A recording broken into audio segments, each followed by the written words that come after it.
कारण की जिथं जायचं असतं तिथे यायचं करायचं. हा गाडी पाहिजे. गाडी पाहिजे. त्यानंतर दुसरा हा याच्यावर फ्लॅश मार रे. भाई जरा फ्लॅश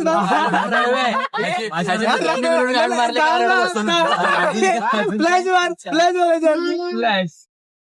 ह्यो आपल्या ग्रुपमध्ये ह्यो पापाची परी आहे. ह्याला जेवढं काय झालं की ह्याला राग येतो लगेच. त्याचे कसल्याही गोष्टी बोला की त्याला लगेच राग येतो आणि 10 जण त्याला मनवायला लागतात. तुझे बघ चालले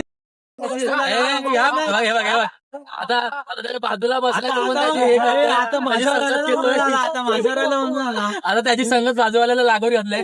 आपण कसं एकाच ह्याच्यात बाजूबाजूला त्यामुळे ह्याने त्याला शिकवलंय कसं करणार.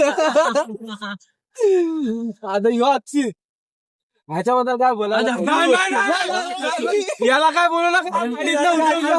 मला उतरवून ह्याला काय बोललो की गाडी बाजूला लावतो बोलतो गाडीत नाही उतरा. आगे याला काय बोलत नाही.